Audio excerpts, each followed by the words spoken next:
జ్యోతిరావు పులే 198వ జయంతి సందర్భంగా ఘన నివాళులర్పించిన కేవీపీఎస్ ప్రజానాట్య మండలి కార్యకర్తలు. నగరంలో జగదాంబ జోన్ ఆధ్వర్యంలో 2 సంఘాలు సంయుక్తంగా జ్యోతిరావు పులే జయంతిని పురస్కరించుకొని డాబా గార్డెన్స్ అంబేద్కర్ విగ్రహం నుండి జిల్లా కోర్టు వద్దనున్న మహాత్మా జ్యోతిరావు పులే విగ్రహం వరకు ఉదయం 11/4/2025న బైక్ ర్యాలీ నిర్వహించారు.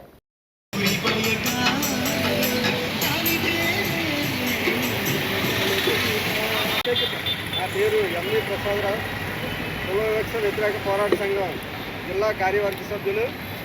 ఈరోజు రాజ్యాంగం పైన దేశవ్యాప్తంగా కూడా దాడి జరుగుతుంది. ముఖ్యంగా మైనార్టీలు ఎవరైతే ముస్లిమ్స్ ఉన్నారో ముస్లిమ్స్ మీద, క్రిస్టియన్స్ మీద, అలాగే ఎస్ఎస్ మీద, ఎస్టీల మీద కూడా దేశవ్యాప్తంగా జరుగుతుంది దాడి. ఏదో ఒక్క రాష్ట్రంలో పరిమితమైంది కాదు. ఈ తాలూకా గిరిజన తాలూకా కొండలన్నీ కూడా ఓ పక్క నుంచి కేంద్ర ప్రభుత్వం, రాష్ట్ర ప్రభుత్వాలు కూడా దోచుకొని ఈ రకంగా గిరిజనులు కూడా కొండ మీద నుంచి తరిమేయాలని చెప్పి ప్రయత్నం చేస్తుంది. అందులో భాగంగానే ఈరోజు రాజ్యాంగాన్ని కూడా ముప్పు ఏర్పడ్డది. ఎందువల్లంటే ఈ దేశంలో అత్యధిక శాతం మంది ఎస్సీ, ఎస్టీ, బడుగు బలహీన వర్గాలు, అటువంటి పైన దేశవ్యాప్తంగా కూడా మానభంగాలు, మటర్లు అన్నీ జరుగుతున్నా ఎవరైతే అధికారంలో ఉన్న పాలక వర్గం మాత్రం పట్టించుకోవట్లేదు. అలాగే మళ్ళా మనుధర్మ శాస్త్రం తీసుకురావాలని చెప్పేసి ఈ దేశంలో జరుగుతున్న కుట్రల్ని భగ్నం చేయాలని చెప్పేసి అంబేద్కర్ గారి 134వ జయంతి సందర్భంగా పెద్ద ఎత్తున ఈ సామాజిక తరగతులందరూ కూడా ఐక్యం చేసి మన తాలూకా గళాన్ని దేశవ్యాప్తంగా వినబడాలి అనే ఉద్దేశంతో డాక్టర్ బాబాసాహెబ్ 134వ జయంతి సందర్భంగా ఘనంగా ఈ అంబేద్కర్ స్టాచ్యూ దగ్గర నుంచే అల్లూరు విజ్ఞాన కేంద్రం వరకు ఒక డప్పులతో భారీ ప్రదర్శన, అలాగే దీంట్లో 13వ తేదీన రేపు ఆదివారమే.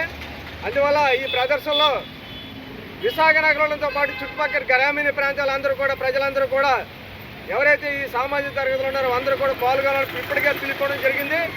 దీంట్లో అనేక రకాలైన మేధావులు కానీ, అభ్యుదయవాదులు కానీ, కవులు కానీ, కళాకారులు కూడా పాల్గొంటున్నారు. అదే రకంగా ఈ సందర్భంగా అల్లూరు విజ్ఞాన కేంద్రంలో ఉదయం 10 గంటల నుండి సాంస్కృతిక కళారూపాలు కూడా జరుగుతున్నాయి. దీంట్లో ముఖ్యంగా పాటలు కానీ, నృత్య రూపకాలు కానీ, అలాగే సమాజంలో జరుగుతున్న వ్యతిరేకత ఏదైతే ఉందో దాని వివక్ష, దీని గురించి కూడా స్క్రిప్ట్ రూపంలో, నాటికల రూపంలో ప్రదర్శన కూడా చేయడం జరుగుతుంది.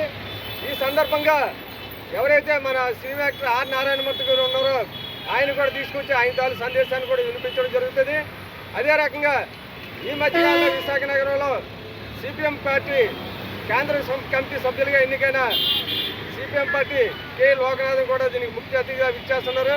కాబట్టి దయచేసి ఈ సమాజంలో జరుగుతున్న దళితులపైన వివక్ష, అలాగే ముస్లింలపైన వివక్షను కూడా ప్రజలందరూ కూడా తెలియాలి. దీని తాలూకు వ్యతిరేకత అనేది కూడా భారతదేశవ్యాప్తంగా ప్రజలందరిలో తీసుకెళ్లాలనే ఉద్దేశంతో ఈ మహత్తర కార్యక్రమం పూనుకున్న ఈ కార్యక్రమానికి కుల వివక్ష వ్యతిరేక పోరాట సంఘం, ప్రజానాట్య మండలి కూడా ఈ కార్యక్రమం నిర్వహణ చేస్తుందని చెప్పి ఈ సందర్భంగా తెలియజేస్తాను.